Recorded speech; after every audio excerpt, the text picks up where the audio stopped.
江头, a lament at the riverside. Okay, so this is a poem that I don't really like. Actually, that's not 100% true. Considered merely as a poem, it's not bad. It's actually not a bad poem, objectively speaking, but the whole background of it is so stupid. And here Du Fu engages with this story of Yang Guifei and Xuanzong and the stupid end of the stupid Yang Guifei. And it's just a story that I think has been told to death and that has an sort of outsized influence and takes up too much space whenever you talk about the Tang Dynasty, and it's pitiable and horrible and despicable, actually. And still, we have to listen to this over and over again. And the Chinese, they were obsessed with it. And this is probably something that I have a little bit hard time to really get into this feeling. I don't like this stuff. I don't like this story, and I really don't like when it awakes these sincere feelings which Du Fu has here. Even though it has to be said to his defense that I think the way he expresses his feelings about this incident, it's very indirect here. It's also very it's done in a very proper way. He expresses himself exactly as it becomes a good subject. He shows the proper respect, even though we know that he didn't like Yang Guifei and whatever happened to her, and he probably thought it was well deserved. So, what is actually the background? What am I talking about here? Why this unreasonable outpouring of emotion from a simple internet commentator? Well, we are now in the spring of 757. So the An Lushan rebellion has been going on for like yeah, for a few months. And Du Fu, he is still in Chang'an, and Chang'an is now occupied by the rebels. Okay, so now I will be forced to recount this stupid story of Yang Guifei. So, as I think I've mentioned, the Emperor Xuanzong, the old Emperor Xuanzong, he had a favorite concubine called Yang Guifei. And her cousin, because of this relationship to the emperor, her cousin managed to become chancellor. And he was an incompetent man called Yang Guozhong. And actually, he partially provoked the whole An Lushan rebellion. And that's a story I'm not going to recount right now. But anyway, when Chang'an was about to fall, the capital was about to fall, they all fled, you know. What could they do? I mean, they couldn't do much. They had already sent out their best general to try to stop An Lushan, and it didn't succeed. So the whole court, they just packed up and left. And you know, in itself, that is just despicable. Right? You had this stupid and incompetent emperor who was good back in the days, but then he became infatuated with this lady, and then her family got the privilege to run things, and then they provoked a stupid rebellion, and then they just fled when, you know, shit hit the fan. So it's despicable. But on the way, you know, the guards of the emperor, they showed some backbone, so they just killed Yang Guozhong, that is the corrupt chancellor, and then they forced the emperor to have his favorite concubine killed as well. Ha! Okay? So that's what happened. And when Du Fu is writing this, you know, all this has happened, all of this, I suppose, is common knowledge, and the old emperor is somewhere in Sichuan, Shu, as it was called then, or Jiannan, the area south of the Jiannan mountains, of the Jiange mountains. And there was a new emperor in town, and the new emperor in town, he wasn't in town because he was making war. He was making plans for war and forcing his subjects into the army in order to take back the capital and so on. So it's a horrible situation for everyone involved. And Du Fu, he is in the capital and he's being nostalgic. And that is basically what this is about. So we're talking here about the Riverside Jiangtou. It's a place called Qujiang, Twisting River, which is sort of a pleasure park it's not a natural river. Actually, it's a river that was an artificial river that was dug out by Xuanzong, I think, or perhaps an emperor before that. And it was this park area, pleasure area in Chang'an, especially for the whole Chinese elite back then. Okay, so he's walking around there, Dufu, and the place has just been destroyed and is desolate, obviously. And he suddenly starts to think about the way it was back in the days. And this is a poem that has been much anthologized. It's one of Dufu's famous poems, so that's part of the reason why I feel obliged to talk about it. And it's actually a good poem, objectively speaking. But I think you can already feel my distaste for the whole background of the story here, and the whole thing about this rebellion and the way it was, and the background with this woman and their stupid family. I mean, I just feel it's unworthy. It's unworthy for everyone involved. It puts everyone involved in such a bad light. And there's a long, really famous poem by another Tang poet, by Ji, who lived later than Du Fu, and he wasn't present, at the scene of this. But he wrote about it sort of in retrospect, and that poem was called Chang Heng Ge.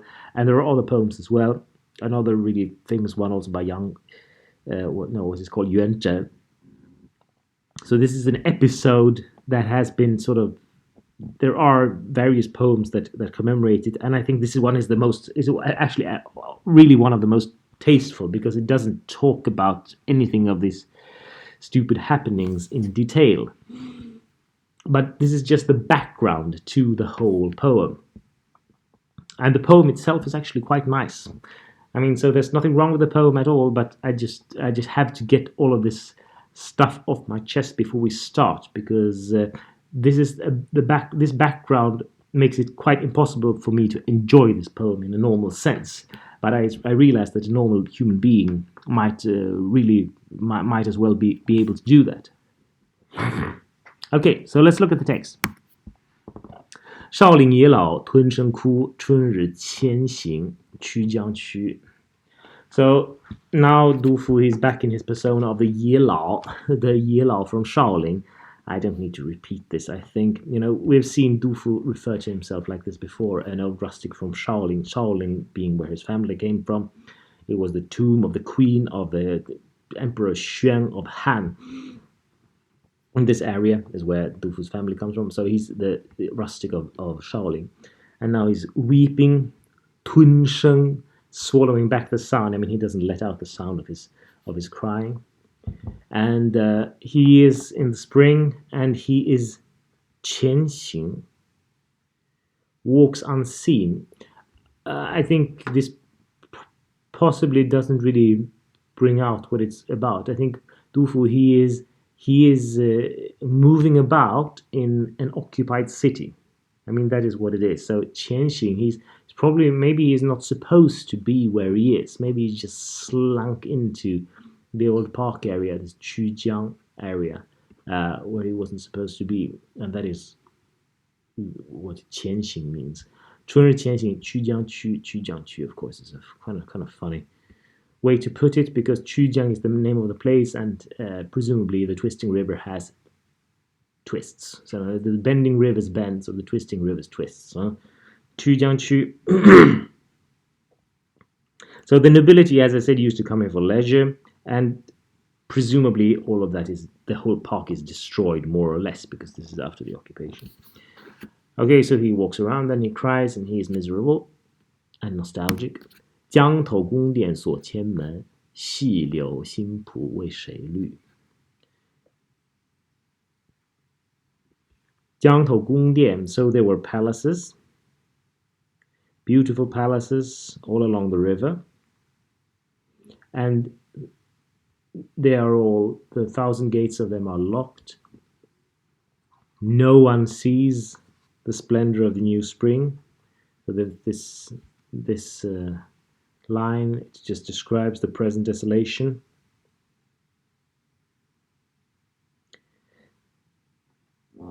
Many uh, critics connect this poem to another poem that I talked about earlier, the Li Ren Xing, the Ballad of the Beautiful Ladies. The contrast is clearly implied in this poem as well, because that poem was about, exactly an outing to this Qujiang area. And in this poem, we see the Qujiang area again, but it's all desolate. The willows and the new reeds come back with a return of spring, but for whom? Well, for nobody, except for a someone who slunk in to write a poem. Then he starts talking about what it was like before. 一夕泥经下南院，院中万物生颜色。Nijing, rainbow banners. Of course, this is not the LGBT flag. Sorry, that was a stupid joke. Banners of myriad colors, something like this. Rainbow colors.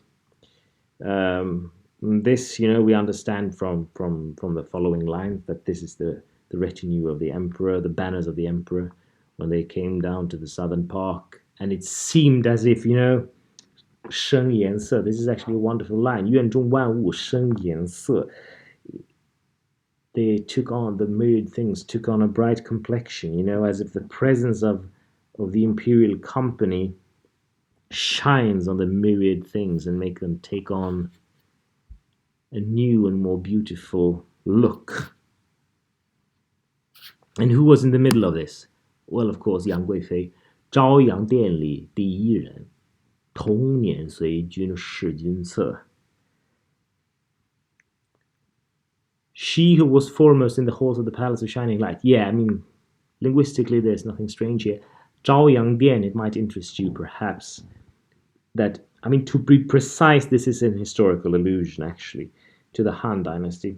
Because one of the famous beauties of Chinese history was Zhao Feiyan, who was the empress of Emperor Cheng of the Han Dynasty. And it's she who lived in a palace hall that was called Zhaoyang Dian. Or actually, to be more precise, it was her sister, who was also the emperor's concubine, so it was also a big family affair, you might say. I mean, she lived anyway in this hall called Zhaoyang Dian. But here, it can only refer to Yang Guifei. And I've already talked about Yang Guifei enough, so suffice it to say, here she was dead at this point, and good riddance. Du Fu, he's remembering what he has perhaps himself seen, when they came down to the river and what they did. And I think he is expressing it in a very discreet way here, because she appears from this line, from the second line here, she appears to be just a very modest servant, at the side of her lord. But we know that it wasn't exactly like that. It was more that she was capable of wielding a subtle and strong psychological influence over the emperor, and making him appoint all various parts of her family to important positions and dragging the whole empire down with her. So no, I mean, this doesn't cut it as a description of reality, but it's a very nice plastering over of this reality in a respectful sense, considering the unfortunate things that happened since then. So I have to approve of this from a sort of manners perspective. Still, there's really you have to admire Du Fu's way with words here. Anyway, because we know that Du Fu, he was aware of the corruption, he was aware of the scandal. We see it in his long poem that I did a 3-part video of. He was very well aware of where things were heading.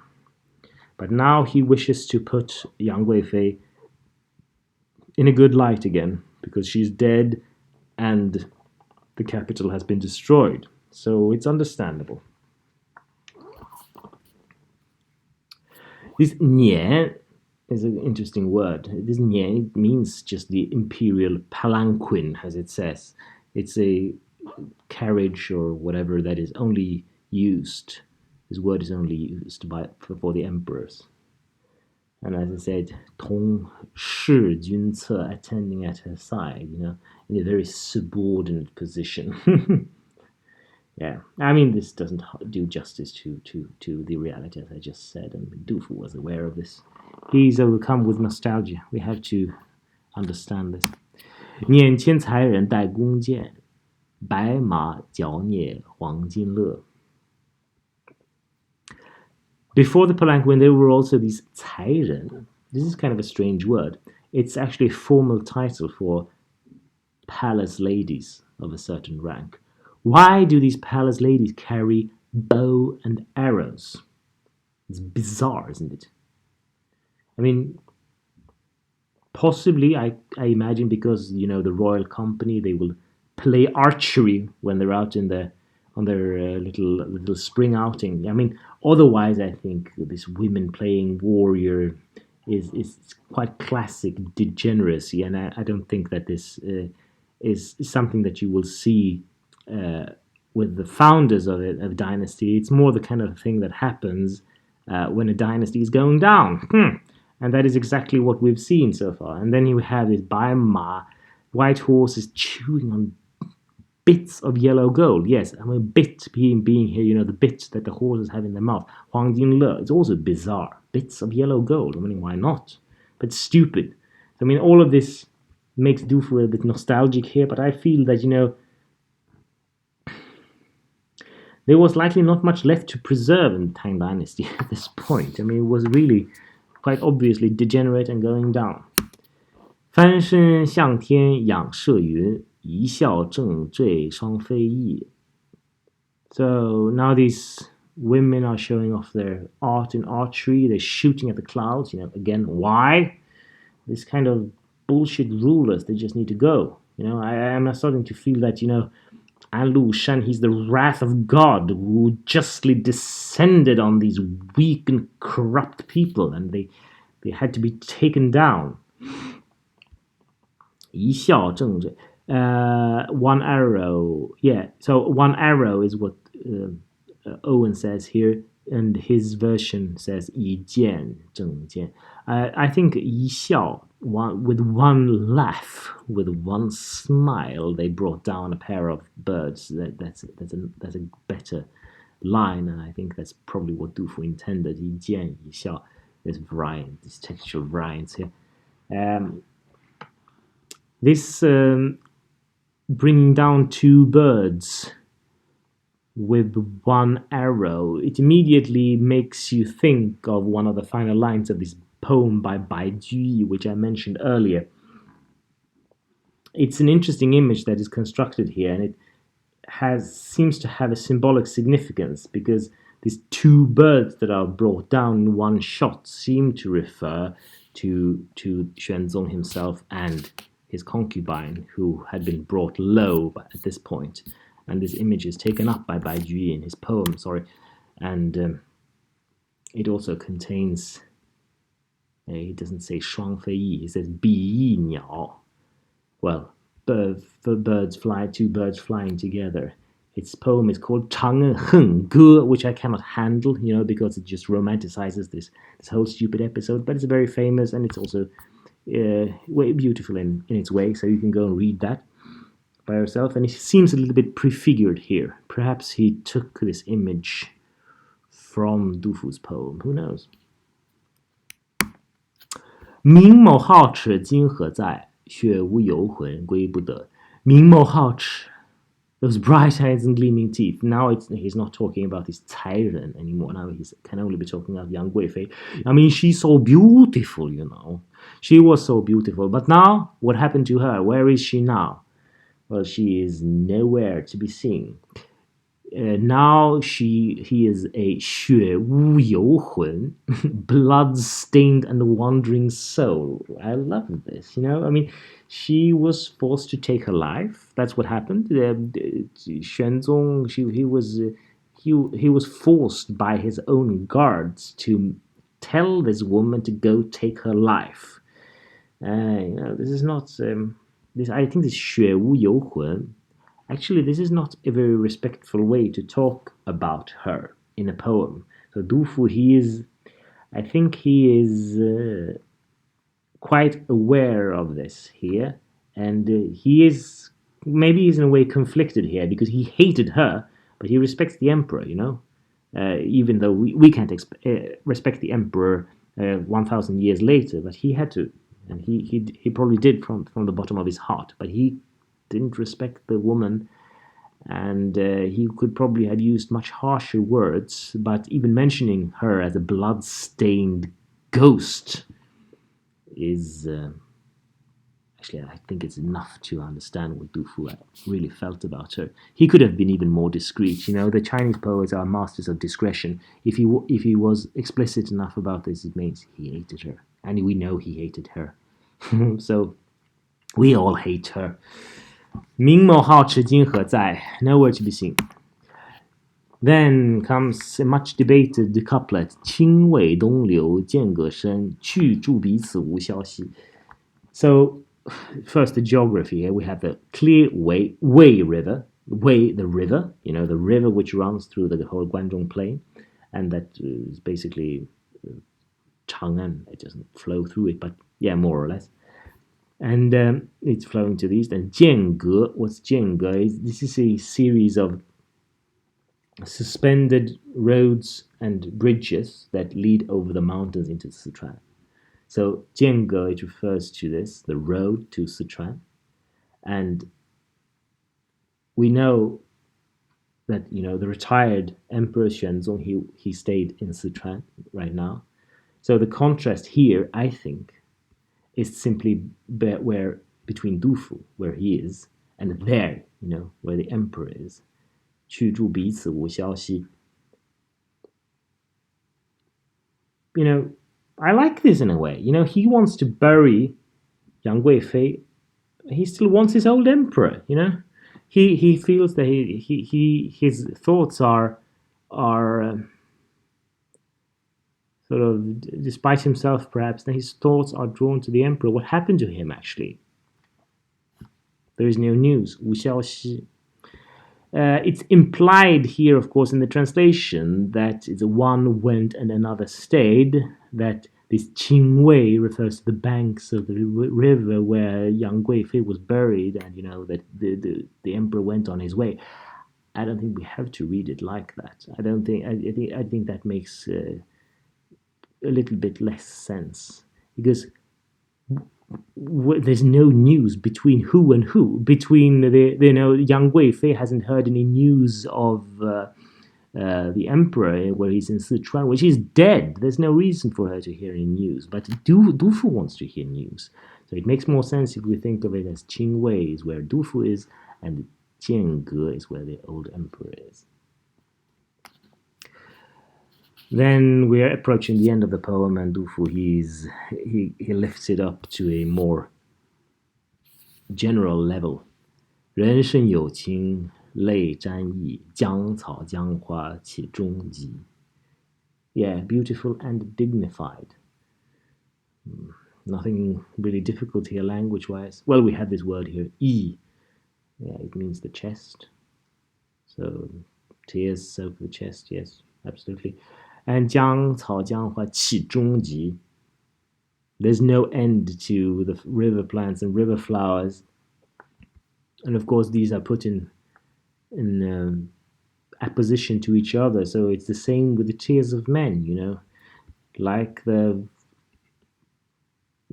grasses and flowers of the spring, they return to the river every year.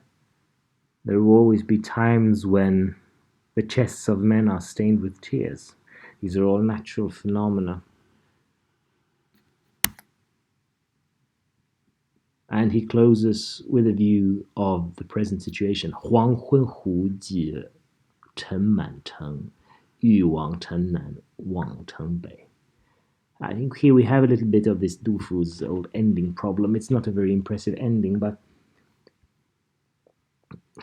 I don't think I need to translate what it says. You have the translation here. There's nothing really strange about the language, except but the whole meaning is a little bit strange. About to go off to the south of the city, I gaze to the city's north. What does this mean actually? Yu Wang Teng and Wang Teng Bei. Um, well, to begin with, this Wang Teng Bei. This is not the reading in my edition. My edition has something else here, but I think that this I've retained the version in Owen's edition because I think this makes more sense. So I think the situation here is that he's on his way south. We know that this Chujiang Park was sort of the southwest of the city. So perhaps Du Fu is here, he's going to Duling, where his family is from.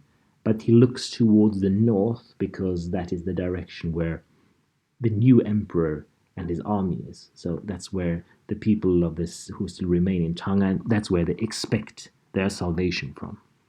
So that would be my guess.